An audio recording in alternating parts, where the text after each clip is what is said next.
pessoal, sejam muito bem-vindos a mais um episódio do podcast Movimento em Foco, ou o novo podcast Movimento em Foco. Estamos aqui novamente, não estamos com a Trindade. O Cássio tá dando vários foras na gente, né, Franco? Tá de férias eternas? Férias eternas. E estamos aqui hoje para falar com vocês sobre canelite, o que você não sabe sobre canelite. Estamos aqui para desvendar aqui juntos. Muito bom. Baita tema. Algumas das coisas que provavelmente você talvez já saiba e outras que talvez não saiba. Talvez não saiba, nem tanto. Algumas surpresas, algumas reflexões. É um episódio que certamente você que atende atletas com canelite, a gente vai relatar aqui quem que é o perfil do atleta com canelite. É um tema muito prático para você, vai ser útil, sem dúvidas. Esse daqui é aquele tema que, se você ainda não atendeu ninguém com canelite, recebeu um paciente que você viu, ele te mandou uma mensagem e falou: eu tenho uma canelite, você vai ter tempo de ouvir, vai chegar mais instruído e aí vai poder fazer o atendimento com mais tranquilidade, ali já sabendo um pouquinho do que esperar e, é claro, depois facilita na hora de conduzir os estudos, né? Exato. A gente já vai falar o porquê desse tema, vai introduzir, mas antes disso, acompanhe a gente no Spotify. Você que está aí em casa, vendo a gente de repente pelo YouTube, nos siga no Spotify. Tem mais recado para dar, Franco, dessa parte? Basicamente, isso. Quem está pelo Spotify, acompanha pelo o YouTube. E faz toda aquela lenga-lenga que você já sabe, né? Se inscreve no canal, compartilha e curta o episódio. E no Spotify vale a pena dar só a avaliação de 5 estrelinhas pra gente. Que é a única opção possível. Única, exato. Muito bom. Muito bom? Vamos com tudo? Vamos pro papo. Então, vamos lá. Canelite. Quem que é o atleta com esse tipo de queixa que pode chegar na mão das pessoas, Franco? Cara, o nome facilita, né? Então, tem a ver com a canela, então tem que ter alguma demanda para a região, para a perna, né? Então, dificilmente um cara que faz natação ou esporte aquático vai apresentar um tipo de queixo como esse. Então, ele tem que estar no chão, tem que estar em contato com o solo e tem que envolver algum tipo de movimentação abundante, repetitiva e com carga para membros inferiores. Então, no geral, vai envolver corrida, salto e variações de deslocamento, né? Aceleração, mudança de direção. Então, tem uma porrada de esporte que pode ter aí algum grau de apresentação de queixas na canela, e que algumas delas a gente vai ver que podem ser a famosa canelite. Né? Mas eu pensaria em esportes individuais como corrida e triatlo, e pensaria em esportes coletivos de quadra, de campo, como futebol, futsal, handball, coisas que envolvam salto. Então, basquete, atletismo, né? Basquete, voleibol, acho que são os principais, né, Rafa? Perfeito. Já peguei alguns atletas de basquete na época da pós-graduação lá com canelite. Eu peguei bastante do handball, cara. Do handball. Era algo bem comum. Então, estamos citando aqui o nosso passado, mas o nosso presente é muito de atletas, né, do endurance mais, né? Corredores, né? E corredores, triatletas, enfim. E acho que para começar, acho que vale a pena a gente trazer aqui um pouco do termo, né? Como que usualmente as pessoas leigas, os próprios atletas entendem canelite, o que acham que é de fato, se confundem muitas vezes, enfim. É uma das lesões que está mais na boca dos corredores, assim, né? Então, muitas vezes acontecem interpretações erradas do que de fato é a canelite. E você vê isso também na prática. Com certeza. No mundo da corrida é muito comum qualquer dor na canela ser canelite, e assim, aí certeza que estourou o áudio, né? Vocês ouviram uma motocicleta passando, estralando. Olha aqui a moto.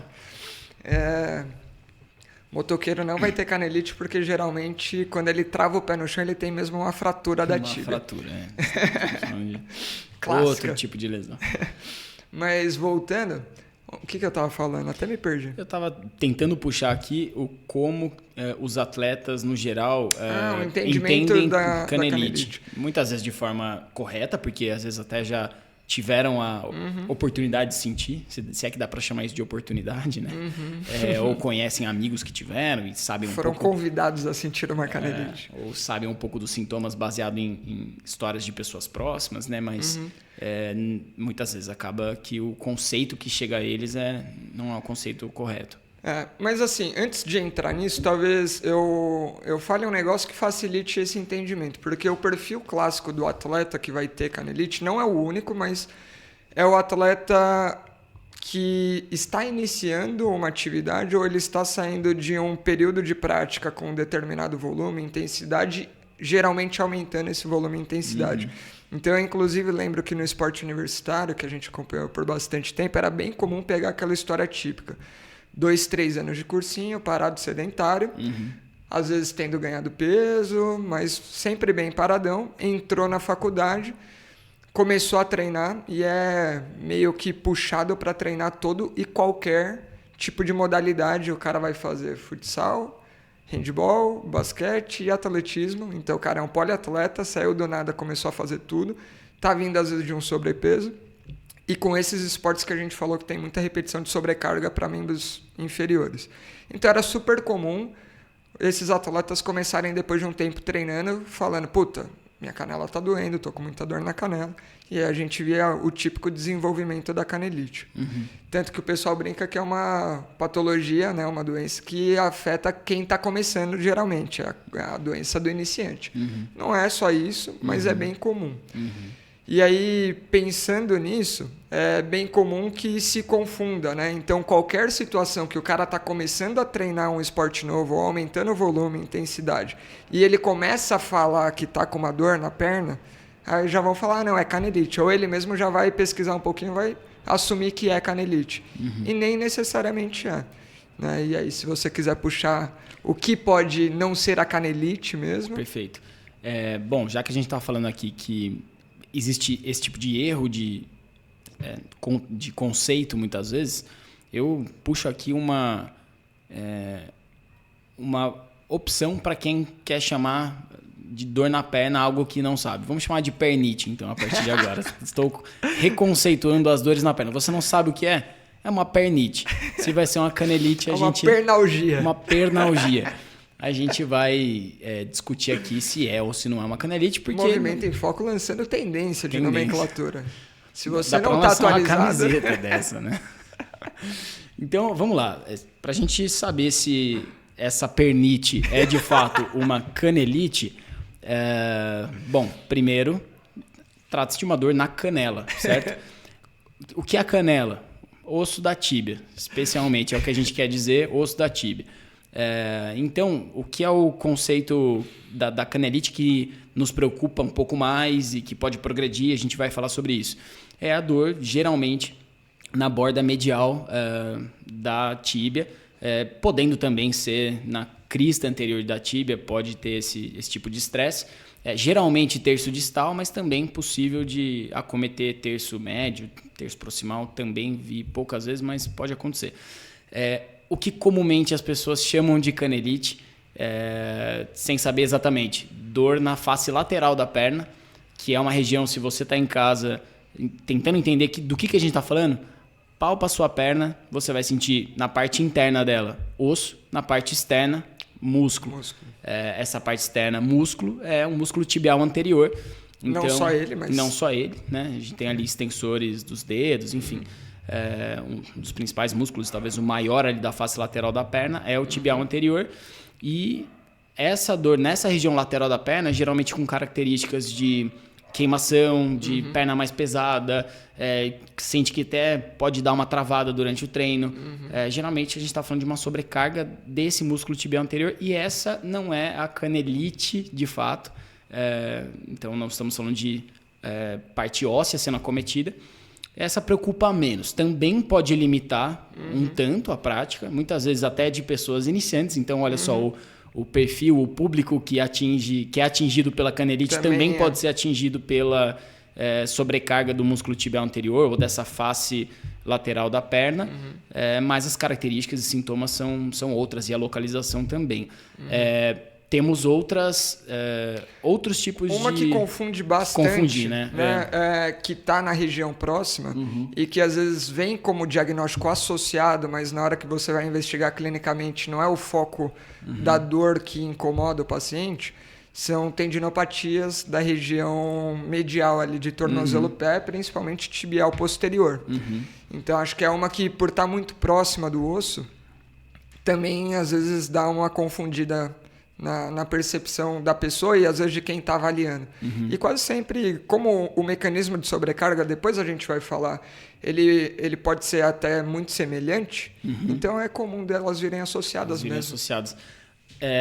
Recentemente, isso que eu vou dizer, eu não acho que é comum. Eu vi recentemente uma paciente, estávamos falando aqui da canelite, que as pessoas chamam de canelite a dor na lateral da perna, que é essa sobrecarga do tibial anterior, mas eu recentemente atendi uma paciente com uma sobrecarga no tibial anterior, e aí talvez eu chame de uma dor secundária a um outro processo mais importante, mas que começou com essa dor lateral da perna e posterior a essa dor na lateral da perna começou a vir a dor mais medial.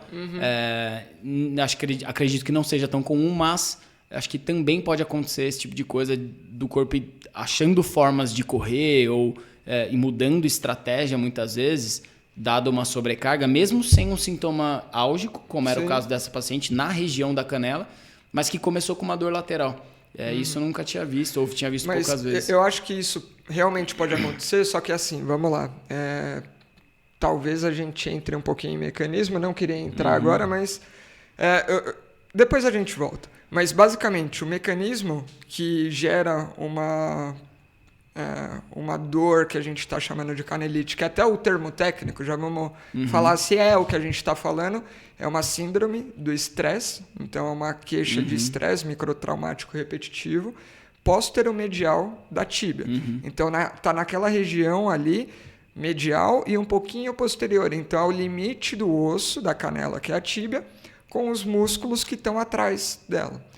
E nessa região posterior-medial a gente tem inserção de muito músculo, inclusive sóleo e tibial posterior.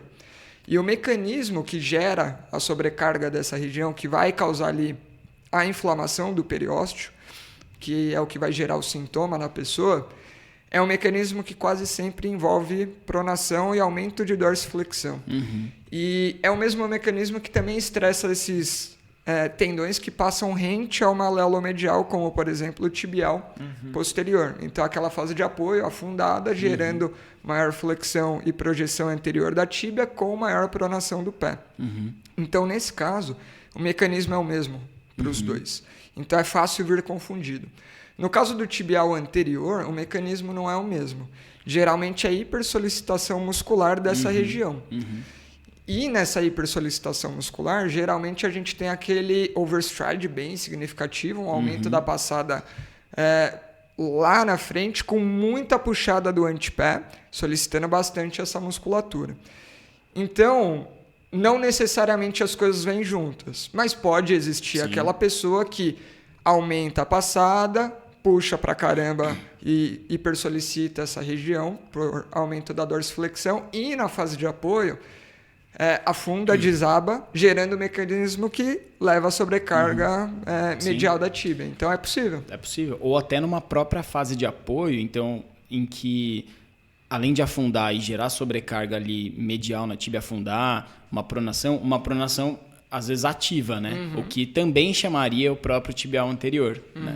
Que aí geralmente é aquela pronação com uma eversão do pé também, Isso, com uma eversão ativa, exatamente. Eversão não é uma ativa. pronação, um desabamento do arco passivo, é um ajuste O cara tá ativo travando, tônico. de eversores, chamando então fibulares e talvez um pouco de tibial anterior, pode vir associado.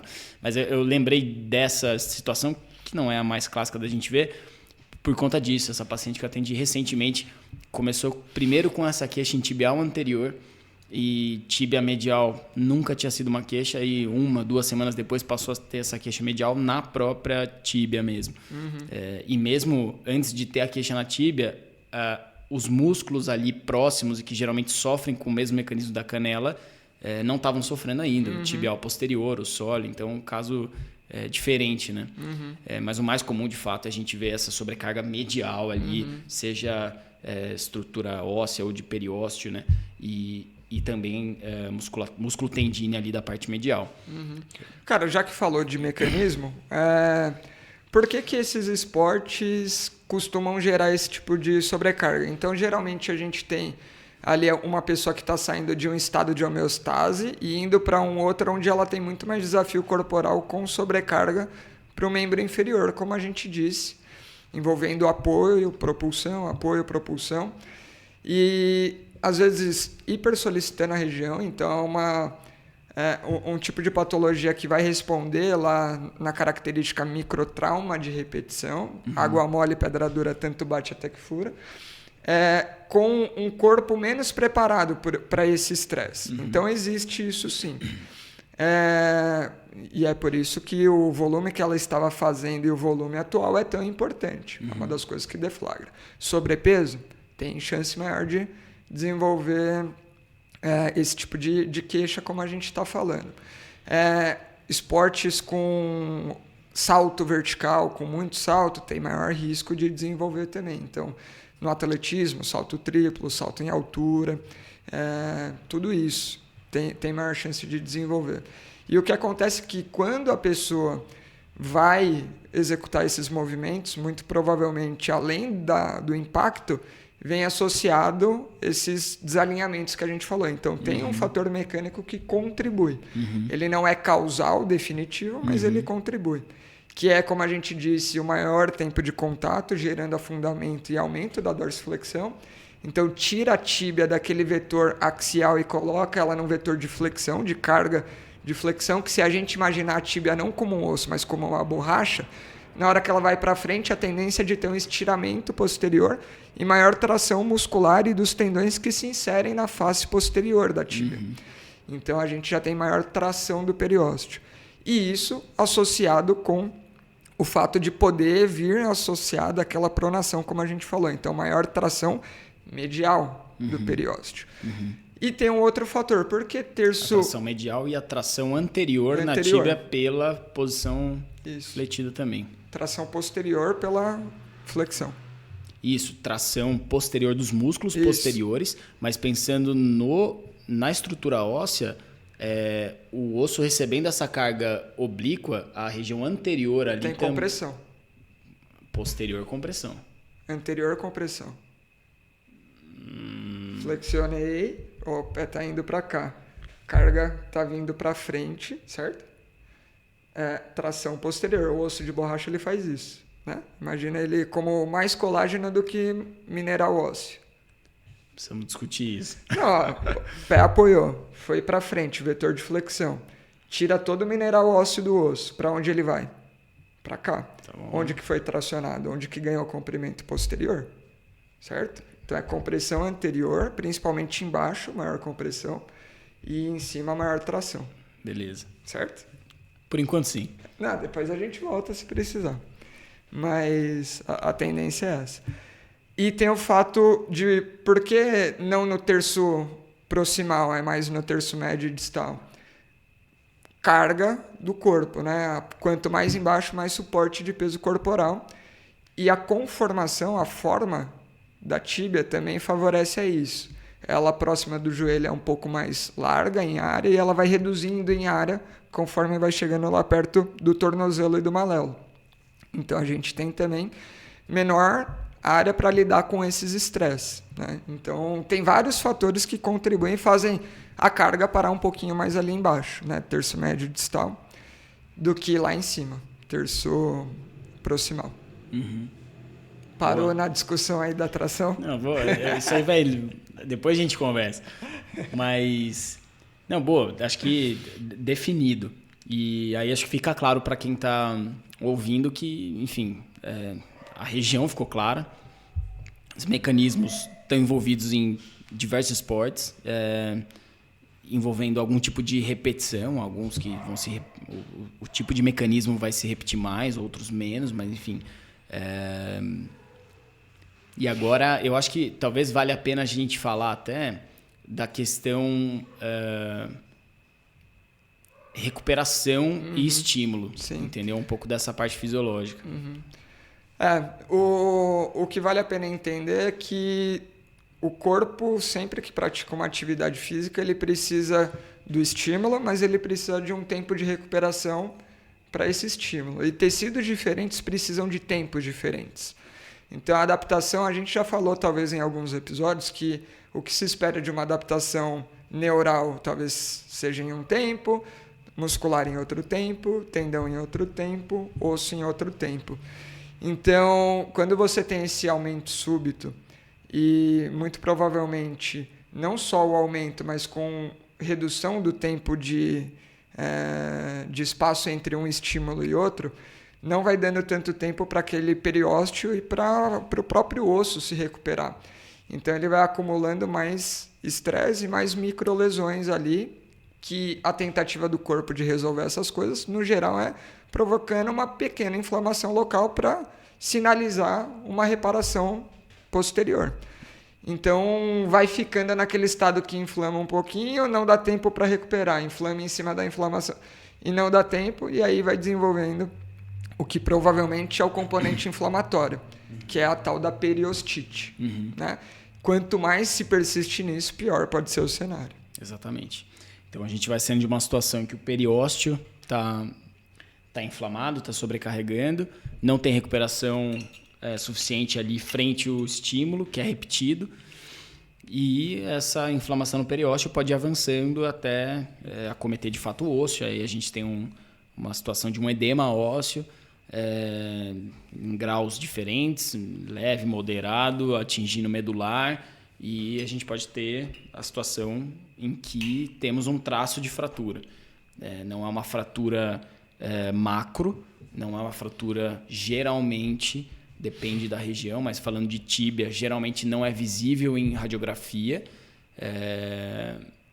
Mas então aí a gente começa a entrar até na forma de se diagnosticar, né? Mas aí quando chega nessa situação de traço de fratura, aí realmente é uma situação em que vamos falar sobre diagnóstico e vamos falar sobre impedimento da atividade ou não, né? Eu acho que talvez aqui vale a pena a gente começar já com o diagnóstico. Tá. Pelo relato, o diagnóstico vai ser tipicamente esse, da pessoa que começou a treinar, começou a aumentar volume, ou veio do nada ou veio de muito pouco e teve essa crescente. É possível detectar algumas falhas de periodização, de treinamento. É bem comum a gente pegar isso e precisando dar ajustes. Mas é muito tranquilo da gente relacionar um conjunto de tarefas que estão relacionadas com aquela queixa.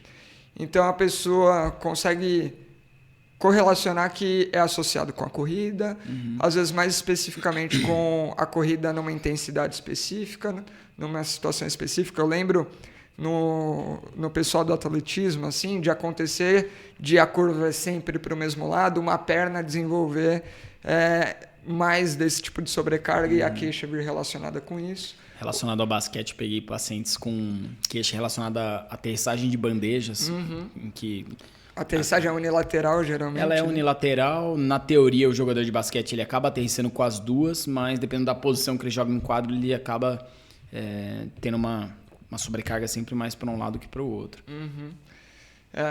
E é isso. No handball eu lembro bastante disso, de receber a carga depois de um salto de arremesso, ou aquele arremesso que não cai, né?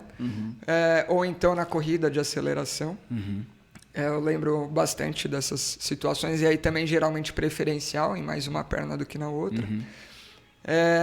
Mas enfim, só que quanto mais avança, mais ela vai contaminando outras tarefas também. Então, se ela aparecer muito tipicamente para saltos específicos ou para situações de aceleração, mudança de direção específica, daqui a pouco ela está aparecendo em tudo. Para correr leve, às vezes tão sintomático a ponto que fica doendo, inclusive, para andar no dia seguinte, fica chato pra caramba. E tipicamente é uma dor que No começo ela dói um pouquinho na hora, um pouquinho depois, mas logo para. Mas quanto mais persiste, ela vai durando aí numa janela de 24, quando tá muito ruim, fica se estendendo mais. O típico é a gente pegar o cara naquele momento em que ele treina, dói até o outro dia, tá chato, mas ele consegue treinar de novo, né? Então, depois de 48 horas, ele tá relativamente bem, aí estressa de novo e volta pro mesmo ponto. Né? Então, a história é essa, né? Para o diagnóstico, essa história típica. Acho que de exame físico, bom, falamos aqui onde é a topografia da região. A gente vai ter, geralmente, uma dor à palpação na face medial da tíbia, na face póstero-medial da tíbia, geralmente terço distal, podendo afetar também região um pouco mais de terço médio, terço proximal.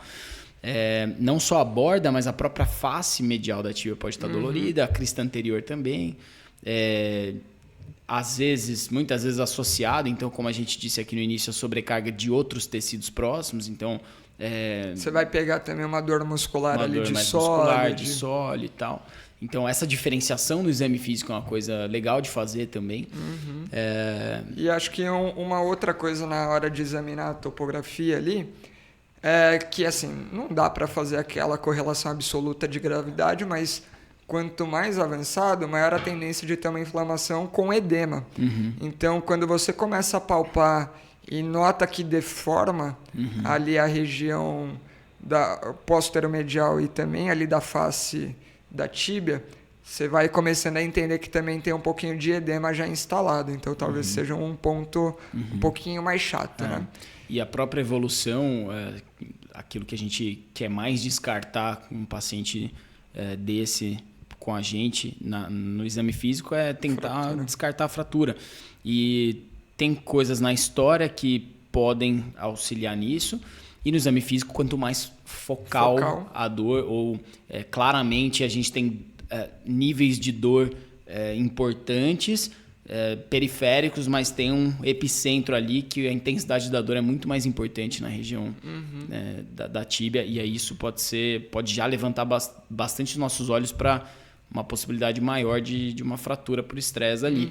Eu lembra que, cara, agora eu não vou saber falar os parâmetros, mas até um exame clínico com ultrassom. Sim. Se eu não me engano, é contínuo. Contínuo, baixíssima intensidade. É baixíssima? Eu acho que é eu não lembro. Mas eu lembro que é contínuo, 3 MHz para ficar um pouco mais superficial, e passando, deslizando sobre a região, e a pessoa acusa dor. Se eu não me engano, era ultrassom até estacionado, assim, não era? Ou bem devagar, enfim. Eu acho que é a descida devagar, mas eu não lembro sobre a intensidade. Mas eu lembro que era contínua, 3 MHz para ficar superficial. Depois a gente pode buscar isso. A gente pode buscar. Que não é um estudo validado, se eu não me engano, em humanos, eu não sei se ele é validado, cara. Não, porque é por relato. É que assim, é um estudo para quando você não tem disponível o exame que é considerado padrão ouro, que é a ressonância.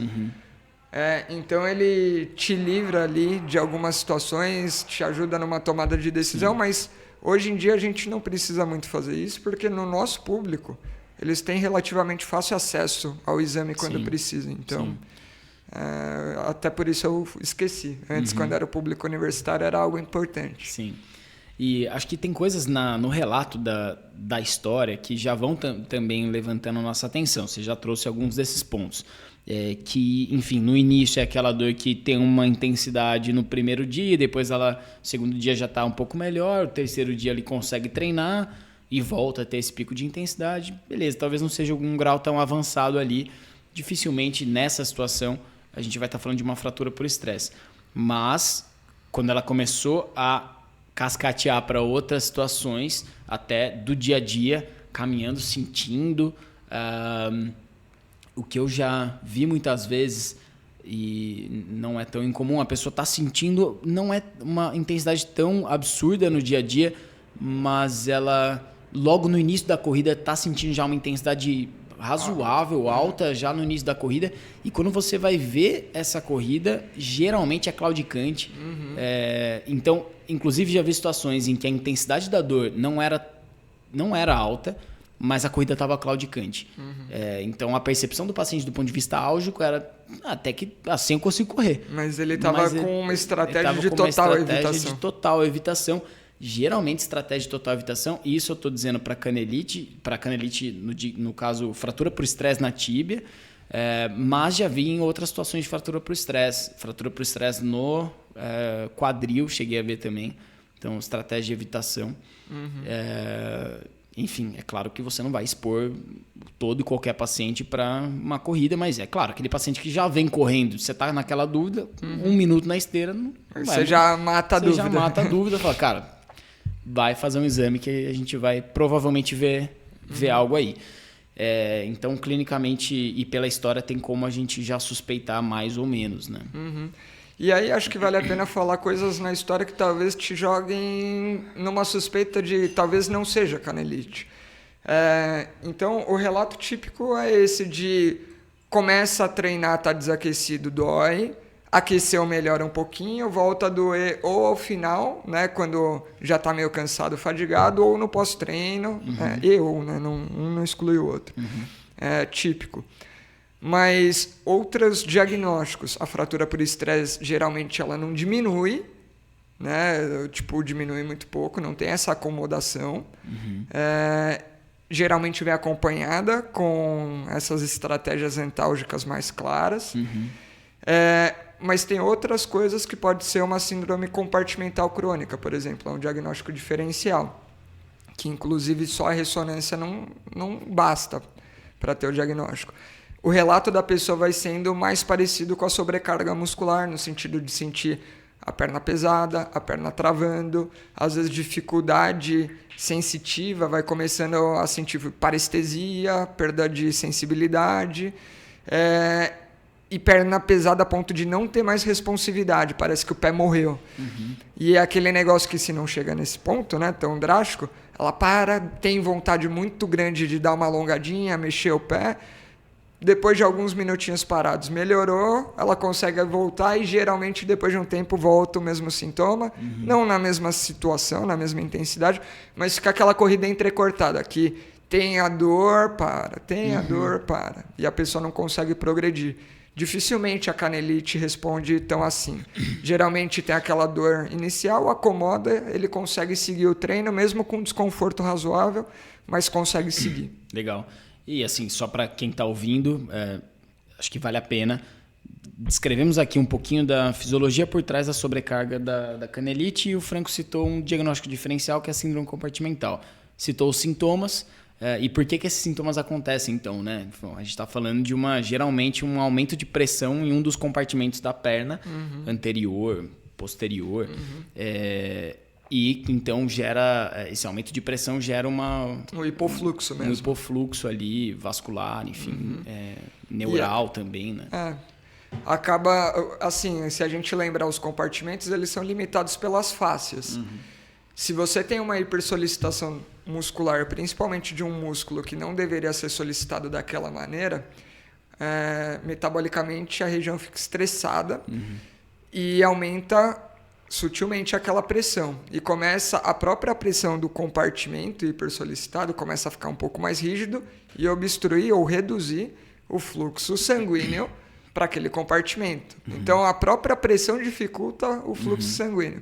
O que começa a virar uma bola de neve, porque com menos fluxo, fadiga mais, comprime mais, e é bem comum ser uma queixa progressiva ao longo do tempo. No começo incomodava um pouquinho, e depois de um tempo, se a pessoa persiste nas tentativas, fica cada vez pior a sintomatologia dela. E claro que o tratamento é diferente. O tratamento exige investigar e entender por que aquele compartimento está sendo hipersolicitado. Isso. Né? E aí a gente vai encontrar outras estratégias. Pode ser desde aquela que a gente falou do tibial anterior, aumento da dorsiflexão, mas às vezes o cara com um tempo de apoio muito demorado, com estresse em outros sentidos, uma entrada muito de ponta de pé, enfim, sei lá. Muita coisa pode acontecer. Aí fica até difícil falar. Aí pode ser assunto para lesão, síndrome compartimental. Rapidamente sobre isso. Causas metabólicas. Então, já vi pacientes com uso de esteroides anabolizantes e que estavam correndo, tinha um estímulo hipertrófico muito grande ali, e que, enfim, aquela... E sem tempo para adaptação do tecido conjuntivo. Do tecido conjuntivo, fáscia, exato. e aquele aumento de pressão, né? Mas assunto para outro dia. Então, falamos sobre diagnóstico, o exame físico, o exame padrão ouro, de fato, é a ressonância. Que aí vai servir já para esse diagnóstico diferencial, né? E saber o quanto que você vai ter que ser conservador ou não. Exato. Dependendo do que você pode encontrar. Então, essa acho que é uma premissa importante para a gente talvez iniciar com o plano terapêutico ou o tratamento proposto, né? Então, primeira pergunta, né? É uma fratura ou não é? Perfeito. É uma fratura. Bom, esse cara, idealmente, né? Tirando o contexto, não vai correr. Não vai fazer atividade que envolveu a sobrecarga naquela região, seja a corrida, seja o range, seja, né? A gente já atendeu pacientes que são tigrões a ponto de, mesmo com uma fratura, continuar no esporte porque coloca ali na prova, no objetivo, um sonho muito grande. E aí também o nosso papel informar que aquilo tem um risco enorme. Eu já atendi uma paciente que eu atendi ela numa situação de já tratada, enfim, ela com um histórico de uma fratura por estresse na fíbula. Isso é curioso também. Estresse crônico ósseo pode acontecer também de não gerar um nível de sintoma que faz a pessoa parar. Então, tinha um nível de estresse ali crônico na fíbula por estresse. Não sabia, tinha uma dor, mas que não limitava, foi tocando. A hora que viu, era uma fratura macro, visível em radiografia. Aí não tinha mais jeito, aí teve que se operar, teve que fazer uma redução ali, uso de placa, parafuso, Nossa, etc. mas ficou instável e desalinhada? Caraca. Difícil, né? Nossa. Bem difícil. Bem difícil, mas continuou correndo, atletismo e tal. Que absurdo. Muitas questões metabólicas envolvidas. Então, o REDS, então a síndrome deficiência energética relativa ao esporte ali presente. Acho que esse é um ponto importante de falar, porque como a gente está falando de estresse para osso e periósteo, depende muito da velocidade de resposta do metabolismo, né? Não só da janela entre um estímulo e outro, mas o quanto que tem o potencial de reparar ali. E se, por mais que esteja ajustada a periodização, a pessoa está com um déficit energético ou está com algum problema hormonal, seja lá o que for, a conta não vai fechar também. Paciente mulher, jovem, sem menstruar 2, 3 anos, alto volume e alta intensidade no atletismo, essa dor progressiva até que chegou nesse cenário. Já vi situações também dessas em que a fratura não avisou tanto assim. Esse é um caso curioso. Uma paciente que corredora, acho que nunca tinha tido dor na canela, estava usando a bike como transporte, acho que foi parar, foi pisar na guia, deu uma virada no pé, ficou incomodando, mas aí, enfim, fez uma ressonância, lesões ligamentares das mais comuns, talo fibular anterior e tal, e era uma ressonância de tornozelo, só que pegava um pouco tíbia distal. Aí apareceu uma fratura por estresse na tíbia. A decisão por ela parar de correr foi um acaso ali. Ela nem queixa tinha. Então, é bem raro isso. Geralmente avisa. O típico é aparecer em mulher, mas, cara, eu vou falar de um caso que eu tô atendendo, né? Agora ele já tá no retorno. A gente tá espaçando para 2 semanas o encontro com ele. Mas homem, jovem, sempre fez esporte, sempre fez um pouco mais de treino resistido, treino de força dos mais diversos. Mas aí começou a correr, o pai corria, começou a pegar gosto, treinando ali 3 vezes por semana. E aí na cabeça dele, preciso treinar mais para evoluir mais. Aí treinos mais rápidos, treinos mais frequentes. E se eu perder peso, eu também vou correr mais rápido, é menos carga para levar. E aí começou a restringir por conta própria, assim. Tipo, começou a entrar em déficit energético. Uma situação de aumento de demanda. Então, aumento de demanda, diminuição do aporte E aí ele começou a sentir primeiro cansaço, fadiga, e falou, é normal do treino. Aí vieram duas coisas, diminuição de libido e a dor, só que aí no quinto meta. Então, basezinha de quinto meta, aí uma fratura por estresse em quinto meta. Então não é o típico, mas também acontece, porque senão a gente fica achando que só a mulher que vai ter... Sem dúvida, esse né? exemplo é super válido. Válido. Vale a pena a gente entender que nessas situações vale a pena investigar também, porque acontece. É isso. É que os sintomas na mulher de déficit energético são mais evidentes pela questão do ciclo hormonal e tal. Mas, bom, por que estávamos falando sobre esses casos? A gente estava falando sobre diagnóstico, chegamos a... Sim. Tá. A decisão, né? A decisão. Então, fratura. Raros os casos. A orientação é que não vai seguir a atividade. Aí é claro que é por motivos óbvios. Por motivos óbvios. A gente pode chegar num caso de uma fratura mais importante, enfim, um afastamento por um tempo maior no esporte ainda, se continuar da atividade. No fim das contas, a decisão frente a um objetivo grande que o paciente está colocando como um valor, a decisão é dele sempre no final, mas nosso papel é informar. Deixar ele munido que existe um risco maior. Existe um risco maior. E aí, fratura. Quanto tempo esse cara fica afastado? O que isso muda no nosso planejamento terapêutico se ele seguir à risca o que a gente está propondo, que é interromper a atividade ali e tal? Cara, esse é um ponto difícil, assim, porque acho que também tem muito da opinião do ortopedista também. Tem aqueles que são mais, sei lá, taxativos, é zero, nada de impacto mesmo, querendo parar até de andar, mas tem aqueles que são mais tranquilos. É que a gente tá falando da tíbia, mas há áreas de um pouco mais de risco que até tirar a carga, né? Tipo, uso de meio auxiliar, no caso de fratura no fêmur, por estresse, mas enfim, assunto para outro momento.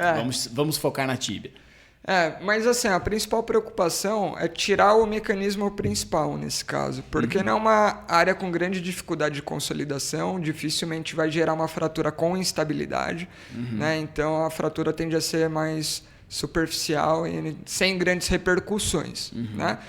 Mas mesmo assim vai precisar ficar parado, mas provavelmente esse cara consegue fazer bike, esse cara vai conseguir fazer talvez um elíptico numa boa. O que vai limitar talvez seja um pouco mais a sintomatologia, né? Acho que se guiar pela sintomatologia aí pode ser bem seguro. Caminhada também, dependendo da sintomatologia. Se for aquele cara que está, né, com muita dor, não. Nas primeiras semanas, né? Talvez ele fique com um quadro de dor mais importante para atividades como caminhar por umas 2 semanas, 3, a partir do momento do último estímulo que ele deu ali, né?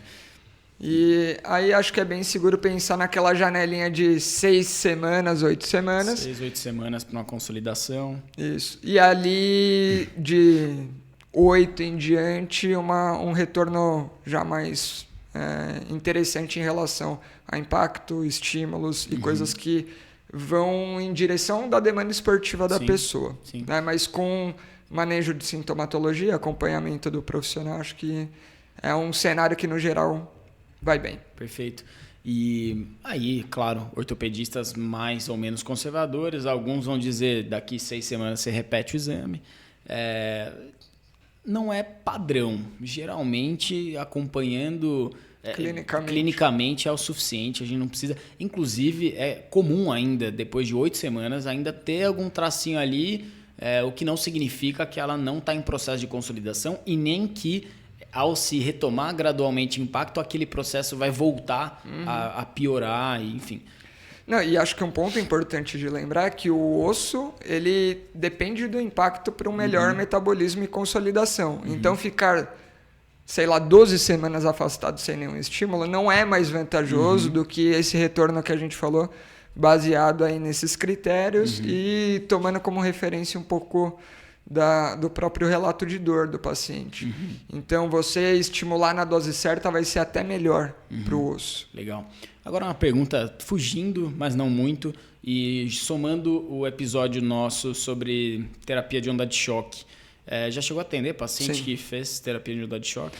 Cara, na tíbia, acho que... No caso da fratura, estou dizendo, né? Sim, na tíbia, acho que teve... Eu sei que com certeza eu tive caso. Tive também caso de quinto meta.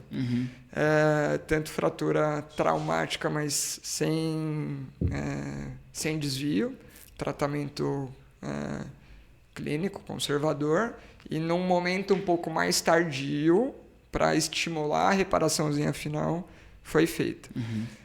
Mas ali tardio mesmo, acho que depois de 8 semanas nesse caso. Fratura por estresse também.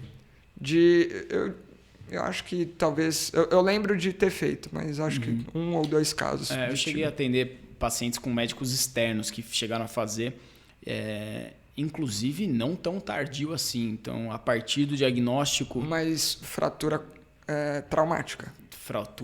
Fratura por estresse. Não. Por estresse, sim. Faz mais sentido. Faz mais sentido. Porque o traumático não faz sentido. Não faz. Só no momento tardio. Exato. Então, na fratura por estresse, a partir do diagnóstico, algo em torno de 2 a 3 semanas depois do diagnóstico, aplicações da terapia de onda de choque focal, se eu não me engano. Caramba. Depois eu falo para você ter um... Não, mas acho possível. Acho possível. Eu só não acho que precisa de tudo isso. Porque é uma região bem superficializada. A radial teria menos estresse e o mesmo alcance. Bom, com maior conforto. Mas aplicações de... Acho que 2 aplicações, não mais que isso.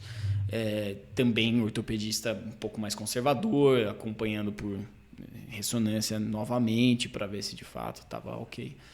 Não, mas na fratura por estresse dá para usar desde cedo se você tirou o estímulo causador ali.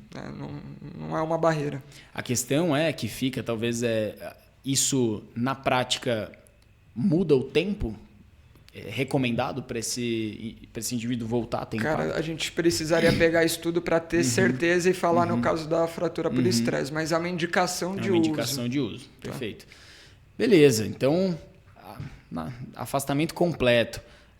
O que é interessante nesse caso? Esse paciente ele vai ficar um tempo fora da modalidade. Você comentou aqui já que ele vai ficar fora da modalidade que gerou o estresse, mas ele vai continuar fazendo o seu elíptico, sua academia, tudo aquilo sendo manejado através do controle de sintoma.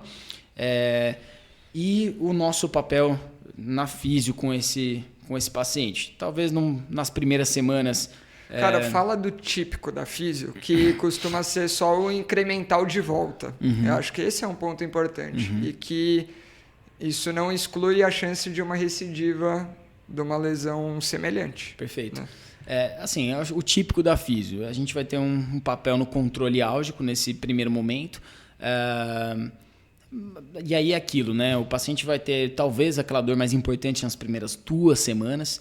E aí, das 2 às 8 semanas, o que a gente vai ter, né? Talvez não mais um papel no controle álgico. Eu vejo realmente, sinceramente, a gente pode falar sobre o que é feito normalmente, mas eu até às vezes recomendo os pacientes com fratura por estresse. Cara, se você está com uma dor que está difícil de lidar aí nesse momento, vamos cuidar aqui, beleza.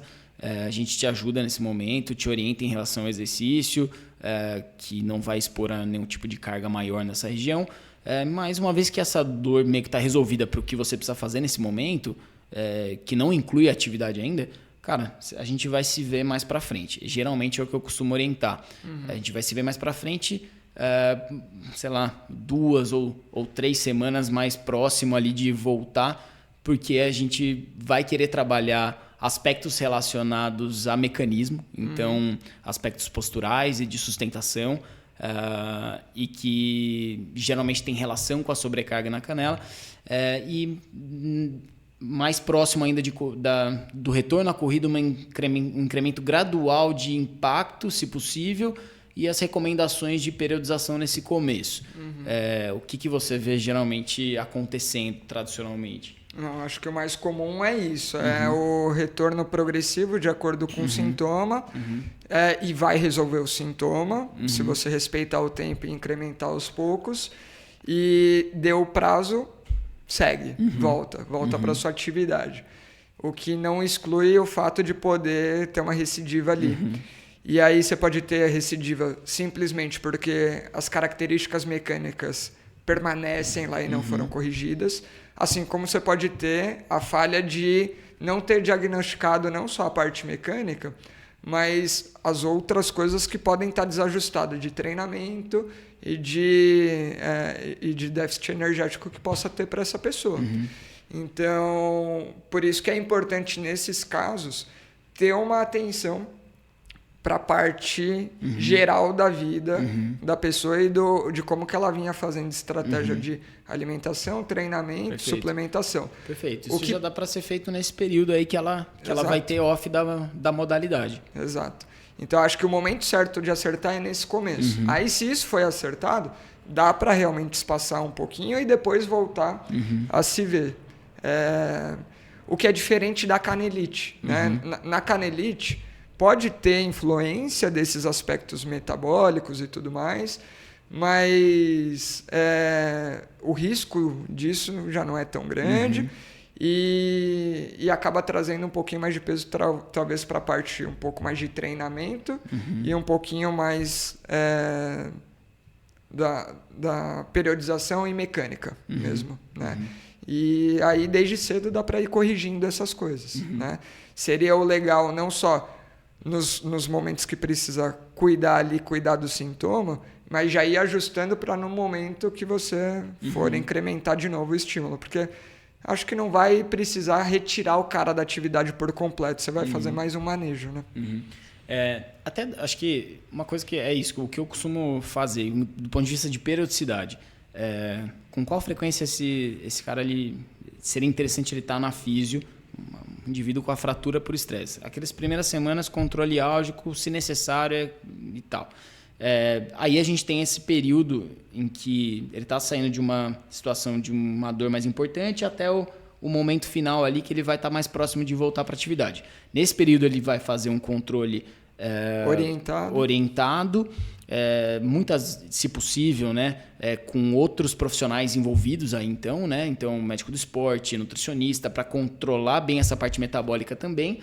Talvez a periodicidade de exercícios da físio visando um controle de mecanismo ali, mecânico de fato, talvez não precise ser tão alta essa frequência.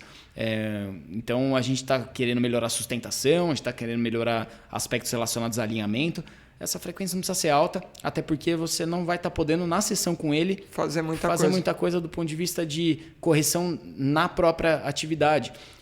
Mas, de repente, lá para a última semana ali, antes dele voltar, aí sim você consegue liberar do impacto, de repente até parar aquilo que você estava imaginando que estava acontecendo e eventualmente, se você não teve a oportunidade de vê-lo correndo, você avaliar de fato, ver se aquilo que você estava especulando está acontecendo. Perfeito. Claro que tem o viés de que você já está esperando. E que você já trabalhou um pouco de sustentação e tal. Talvez não seja aquela corrida de antes que causou, mas certamente você vai ver muita coisa ali já ainda, né? E aí você vê o que sobrou, né? Então ele passou por esse momento de alguma reeducação de movimento ainda sem exposição na atividade, que pode gerar uma mudança na corrida dele na hora de avaliar, mas vai sobrar muita coisa, você olha o que sobrou e a partir dali você vai corrigindo o restante, né? Então um cronograma típico aí, 2 semaninhas ali, 2 vezes por semana, por exemplo, mais já alguma orientação do que fazer como cross-training, certo? Recomendações, encaminhamentos para a equipe. Da segunda à sexta, à 8ª semana, um pouco mais afastado, uma vez ou a cada 15 dias a físio para essas orientações e pequenas mudanças aí de exercícios para ele fazer orientado, já pensando em postura, sustentação, coisas que vão ser importantes lá na frente. E ele seguindo com o cross-training dele, e no momento, tá validado, recebeu liberação, vamos lá. Aí a gente aproxima de novo, avalia e começa as correções pensando na prevenção de recidiva. E no caso da fratura, eu acho isso especialmente importante, porque às vezes o paciente tem a impressão de que se ele fizer 4 sessões, 2 sessões por semana, vai mais rápido.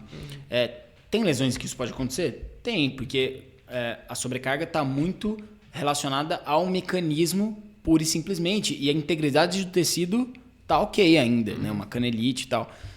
Mas no caso de uma fratura por estresse, cara, precisa consolidar, entendeu? Enfim, aí eu acho que esse cronograma vai bem. Assina embaixo. Boa.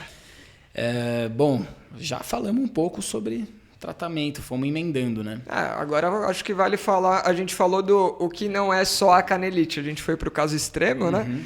Vale voltar e ir reduzindo isso. Então você pode pegar um caso intermediário aí de um edema ósseo, uma situação um pouquinho mais chata, mas que não é categórica de que vai privar a pessoa da corrida, ou da corrida, né? Do esporte dela. Mas quando que seria a situação que vale a pena começar a considerar que talvez algum tempo parado ou, enfim, vai ser importante? Legal. Eu acho que aquela situação em que você, nas primeiras semanas ali, também vamos colocar um período, um limite ali de 3 semanas talvez, que você está manejando o volume um pouco, junto com o paciente, com o treinador, você está manejando a mecânica, você está estabelecendo junto com o paciente estratégias de autocuidado e isso não está surtindo um efeito muito interessante, o nível de sintoma persiste ou até está piorando, talvez faça sentido ali um período de cross-training. E aí, claro, não é uma fratura, não precisamos de 8 semanas parado, mas talvez 3 semanas. 3, 4, né? Concordo totalmente. E detectar aquele momento em que às vezes você modulou um pouco os estímulos, reduziu um pouquinho de volume, de treinamento e começou os ajustes, ele estabilizou e parou de regredir no sintoma. E aí você está vendo que deu essa janela de 2 a 3 semanas para analisar a evolução e está despontando com uma pouca, mesmo que pouca, um pouco de melhora, segue que você já limitou o fundo do poço, né? Basicamente é aí. Se você for ajustando as coisas, vai melhorando. Mas aquele cara que, mesmo com ajustes, não está sendo responsivo, vale muito a pena. Perfeito, né? Perfeito. E aí sobra nossa querida canelite mais clássica, não tão... A periostite. Não tão chata de manejar, né?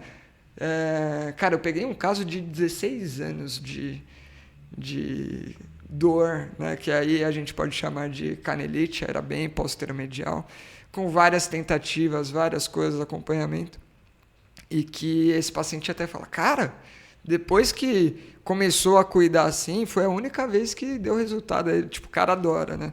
Porque tinha muito motivo mecânico, assim. Então, é aquele caso que é chato, mas como o cara já testou de tudo, já tentou várias intervenções, também é mais fácil, porque provavelmente o único ponto que sobrou foi esse, que foi a única coisa que não tinha testado. Então, todo mundo já tinha facilitado super o caminho. Faltou mexer em uma partezinha. Beleza, aí foi. Boa. E esse cara, certamente você não precisou mudar muito a rotina ou diminuir um pouquinho o volume? Como que foi a estratégia com esse caso? Na época, assim, foi fazer a avaliação, explicar que provavelmente por uma dor tão longa, o processo de cuidado também não ia ser curto, ia ser tão longo, apesar de ser simples o que precisava ser corrigido, já que não tinha detectado grandes erros de treinamento, não tinha detectado ali grandes erros de recuperação ou coisa do tipo, e uma mecânica que explicava muito, assim. Então, corredor, na época queria fazer uma primeira meia maratona, acostumado a correr com dor, sempre correu com dor, sempre falou, corro sempre com dor típica na região que a gente está falando, um cara mais baixinho, com um tronco mais retão o tempo todo que está correndo, e uma corrida com uma passada bem larga para a proporção corporal dele. Então, um overstride bem grande, um tempo de apoio bem grande, bastante afundamento. Então, ele vinha de oscilação vertical, tocava, afundava, muita dorsiflexão por conta da combinação passo largo e tronco reto, e vinha acompanhado com uma pronação também. Então, foi isso. Aí foi entender que se a gente modificasse isso e controlasse o volume e intensidade, muito provavelmente ia responder. E que a gente precisava de um tempinho ali para cuidar um pouco da região em paralelo, que dava para fazer isso para diminuir sintomas, e que ia precisar de paciência, porque 16 anos de dor, quanto mais crônico, mais difícil, né? Então foi isso, foi jogar bem nesse argumento. E aí, feito isso, foi aos pouquinhos mesmo, né? E aí foi coletando ali algumas melhoras, foi vendo, ele foi ganhando mais confiança, mas foi um processo longo, mas que foi levando ali exatamente ao que a gente queria. E eu usava isso para reforçar. Tá vendo? Agora a gente pode fazer tal. E aí foi. Então, te dou a certeza que não foi faz tempo isso. Não foram 10 sessões. Foram provavelmente umas 20. E assim, com certeza esse primeiro bloco, umas 6 semanas, 2 vezes por semana, assim, para controlar sintoma, cuidar da região, corrigir mecânica e ir mexendo nessa roda enquanto ele ia melhorando. Aí depois foi um período de afastar e aí ele conseguiu fazer a primeira meia. Até hoje ele vem fazer recovery e fala, cara, eu não acredito até hoje que a gente resolveu essa dor. Ah, que legal. Então foi um caso legal. Pô, bem legal. Muito bom, fomos de um extremo ao outro. Da fratura à periostite e a periostite crônica, né? Sim. Que levou tanto tempo quanto uma fratura, né? Sim. Bom, legal, cara. E aí? Para onde vamos? Não sei se precisamos seguir para mais coisas. Sentiu falta de alguma coisa ou a gente cumpriu o papel do nosso primeiro episódio? Conseguimos falar o que você não sabe sobre canelite? Será? Englobou tudo? Eu acho que englobou. E aí, Cris?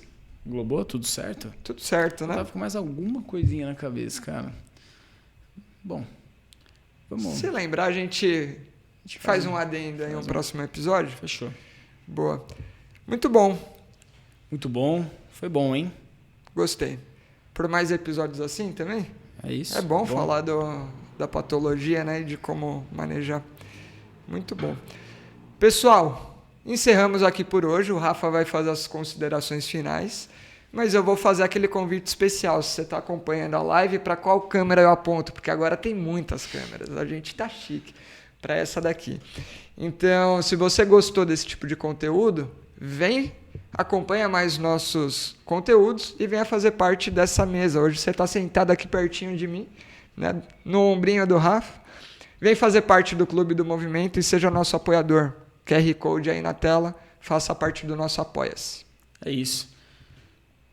Muito obrigado pela sua audiência, pela sua companhia, onde quer que você esteja, no carro, no treino, em casa, na igreja, enfim. Lavando louça, o pessoal ouve lavando louça. Limpando a casa, ótimo momento para isso. Cuide da sua canela. Cuide da sua canela. Cuide da sua canela, cuide bem da canela dos seus pacientes. Não deixe escapar ali possibilidades de tratamento mais eficientes para os seus pacientes. E essa resenha garantida somente pelo Movimento em Foco, pelo novo Movimento em Foco. É isso aí. Ó, coloca naquela última para eu e o Rafa apontar junto ali. Vem fazer parte, senta aqui na mesa. Senta aqui com a gente. Muito obrigado. Até o próximo episódio. Valeu.